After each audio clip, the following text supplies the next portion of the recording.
మనం చూస్తున్న గ్రామం న్యామద్దల, చెన్నై కొత్తపల్లి మండలం, అనంతపురం జిల్లా.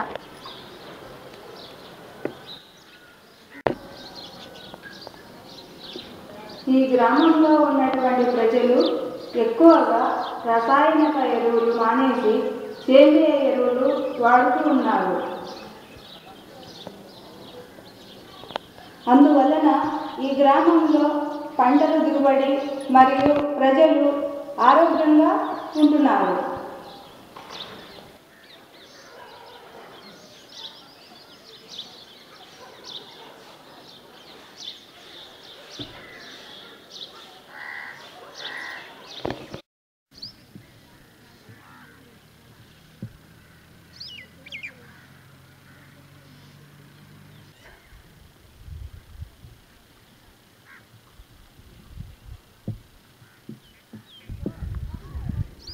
ఇక్కడ అత్యధికంగా పండించే పంట మిరప.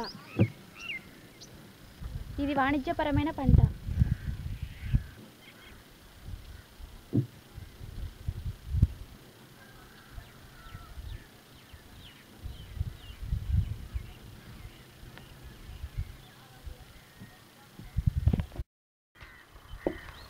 పొలం బడికి వెళ్తున్న రైతులు.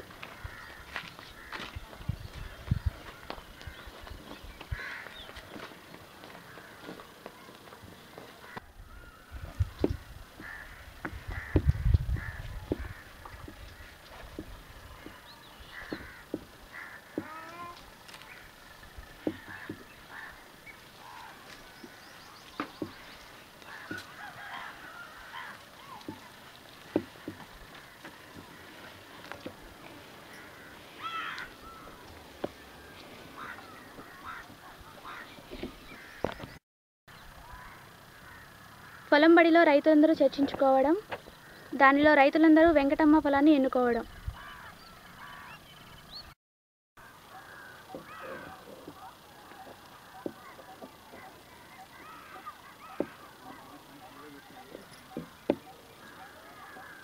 రైతులందరూ వెంకటమ్మ పొలాన్ని పరిశీలిస్తున్నారు.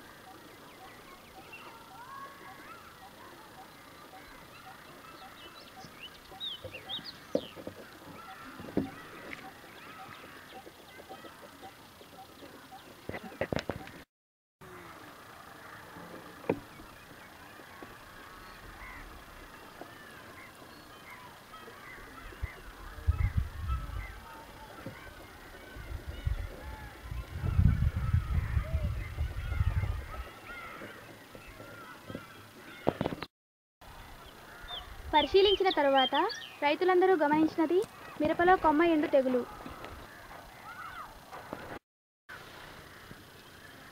వెంకటమ్మ, నీ మిరప తోటలో రైతులమంతా కలిసి గమనించినది ఎండు కొమ్మ తెగులు ఎక్కువగా ఉంది. వెంకటమ్మ, ఎండు కొమ్మ తెగులు నివారణకు ఏమైనా మందులు వాడినావా?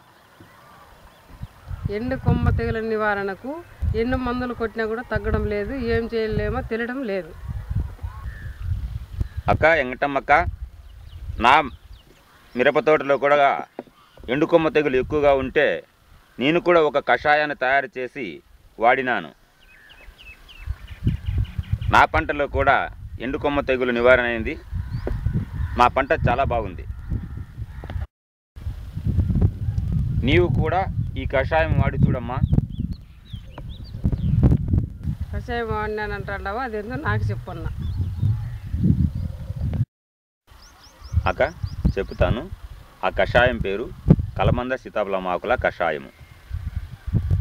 కలబంద సీతాఫలమాకులు కషాయం అంటే ఏమిటి? అది ఎట్లా తయారు చేసుకోవాలన్నా? ఇది తయారు చేయడానికి కావలసిన వస్తువులు: 1 కేజీ కలబంద, 2 కేజీలు సీతాఫలం ఆకులు, 5 లీటర్లు ఆవు మూత్రం, 150 గ్రాములు పసుపు పొడి. ఈ వస్తువులతో ఎలా తయారు చేస్తావో చేసి చూపించండి. సరే, చేసి చూపిస్తానమ్మా. 1 కేజీ కలబంద, 2 కేజీలు సీతాఫలమాకు, వేరువేరుగా మెత్తగా రుబ్బుకోవాలి.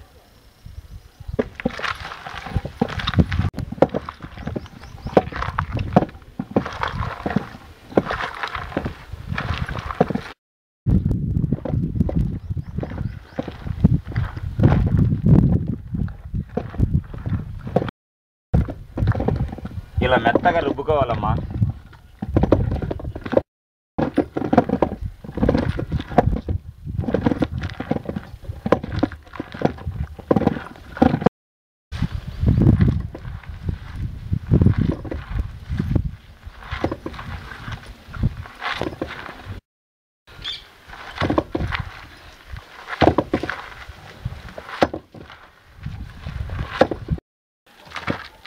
ఇలా సీతాఫలం ఆకును కూడా మెత్తగా రుబ్బుకోవాలి. ఇలా మెత్తగా రుబ్బుకున్న కలబందను సీతాఫలం ఆకును మిశ్రమం చేసి బాగా కలుపుకోవాలి. తరువాత ఈ మిశ్రమానికి 5 లీటర్ల ఆవుమూత్రము పోసి బాగా కలపాలి.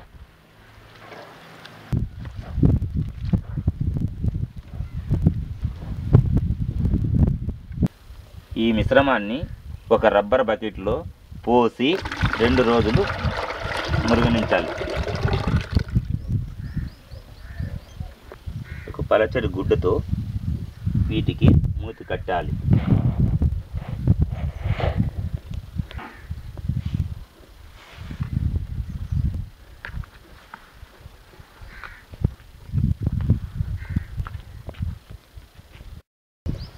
రెండు రోజులు మురిగిన కషాయం తరువాత పలచని గుడ్డతో వడబోయాలి.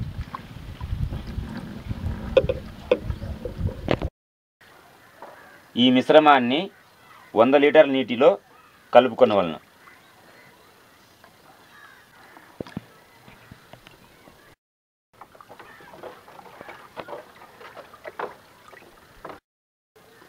తరువాత 150 గ్రాములు పసుపు పొడి వేసి కలపాలి.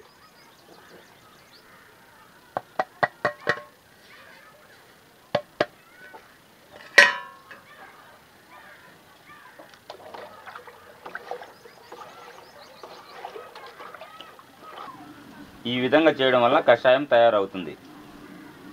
అన్న ఈ కషాయాన్ని ఎంత ఫలానికి వాడుకోవచ్చున్నా? అమ్మ, ఈ కషాయాన్ని 1 ఎకరాకు మాత్రమే వాడుకోవచ్చు. అన్న ఈ కషాయము ఎన్ని రోజులు నిల్వ ఉంటుంది?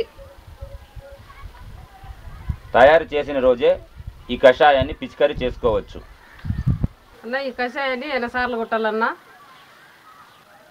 20 రోజులకు ఒకసారి 2-3 సార్లు పిచికారీ చేసుకోవచ్చు. సరేలే అన్న, ఈ కషాయాన్ని మా పొలంలో కూడా వాడుకుంటా. సరే వెంకటమ్మ.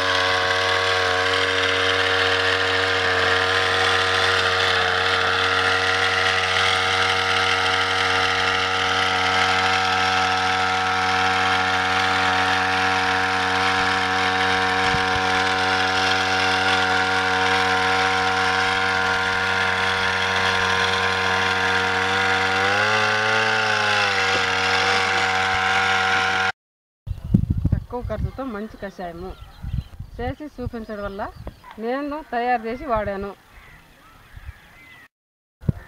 నా పంట చాలా బాగుంది. అన్న ధన్యవాదాలన్నా.